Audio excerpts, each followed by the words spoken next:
पुणी जननी जंत्रणा पक्का सड़क नथिबारु गाँ को आसी पाइलानी आंबुलांस भारे बुआ हुई आसिले प्रसूति। कलाहांडी जिला थुआमूल रामपुर ब्लॉक सिलेट पंचायत अंचल ये घटना। मालतीपदर गाँव जड़े गर्भवती महिला प्रसव वेदना पर आंबुलांस को डाकी तेबे आंबुलांस 5 किलोमीटर दूर में अटकी यापर पहाड़ जंगल भरा रास्तार गर्भवती को भारे ग्रामवासी और परिवार बोही आनी दीर्घ 4 घंटारू अधिक समय धरी बोही आनिबा परे आंबुलांस निकट में पहुंची भोर 4टारू आंबुलांस डाकिथिबा बेले भुआ हुई सकाळ 8टारे आंबुलांस निकट में पहुंची यापर कल्याण सिंहपुर मेडिकल रे पहुंचबा परे गर्भवती जनक कन्या संतान को जन्म देथिले। उभय एबे सुस्थ थिबा सूचना। ब्रिज काम चलीथिबारु गाँव में पहुंची पारि नथिला आंबुलांस। राज्य रे जननी जंत्रणा पुणी मुंड टेकिछि। पक्का सड़क नथिबारु गाँ को आसी पाइलानी आंबुलांस फल जड़े गर्भवती महिला को भार सहायता टेकी टेकी आनिले परिवार लोक आंबुलांस पाखरे पहुंचाइले। जंगल वर्षा दिन एभली अत्यंत अभावनीय भाव जने प्रसूति को सेमाने भारे नहीं आसुछंती।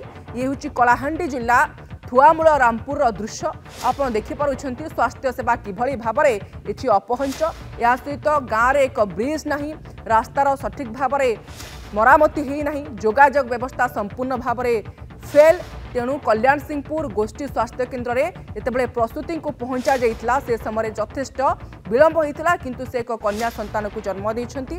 एबे मां छुआ उभय सुस्थ अछंती। संपर्क में सविशेष आलोचना करिबा राजेंद्र पंडा आम रिपोर्टर फोन लाइन रे जोड़ी होचंती। राजेंद्र पुणी राज्य में जननी जंत्रणा देखा मिली किंतु यही जो दृश्य आम देखुचु भारे जड़े प्रसूति को बोही बोही परिवार लोक आंबुलांस पाखक नेउछंती। जदि काली प्रसूतिंकर किसी असुविधा हो जाइथांता ताले किए दायी होइथांता? राजेंद्र देखंतु जेहेतु थुआमूल रामपुर गोटे अवहेलित अंचल हिसाब रे से परिगणित होइछि एवं आदिवासी बहुल अंचल हेबा जोगु सेथिरे सरकार प्रशासन कोनोसी नजर रही किंबा कोनोसी रास्ता घाट सुविधा नहीं। जेहेतु सेठी से गाँ को जीवाकु हेले गोटे नई नाल सब डेईकी जीवाकु पड़ी थाए। आउ से मुख्य मुख्य होची शाखाबली नदी जो शाखाबली नदी को नागाबली नदी को जहाँ कि माने सेतु निर्माण करबा कथा किंतु अधा पंतरिया रही पड़ी रही जहाँ जोटा कि गाँव अनेक लोक माने भी से नाई नथिबार असुविधार सम्मुखीन होचुन। विभिन्न समय अभियोग ही आसुची कि नागाबली नदी को तुरंत निर्माण करा जाऊ बोली जा फल निहाती भाव में गरीब आदिवासी से माने बहुत हैरान होचंती एवं एठी निहाती दायी रहिबे। एठी जिला प्रशासन एवं उड़ीसा सरकार निहाती भाव में दायी रहिबे।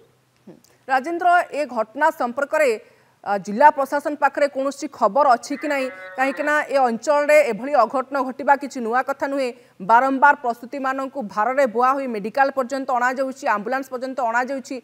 ए घटना को नहीं प्रशासन पाखरे कोनोसी उत्तर अछि कि? राजेंद्र देखंतु आमे जोगाजोग करचलु जिला प्रशासन अधिकारी जे कि सीडीएम सहित किंतु तांकर फोन माध्यम रे जोगाजोग हो पारला नहीं किंतु कोनोसी सूचना एपर्यंत मिली पारिनी। किंतु निहाती भाव में जेहेतु काशीपुर मेडिकल सदर काशीपुर ब्लॉक आउ सेठी होची कल्याण सिंहपुर से मेडिकल रे तांको भर्ती करा जायछि।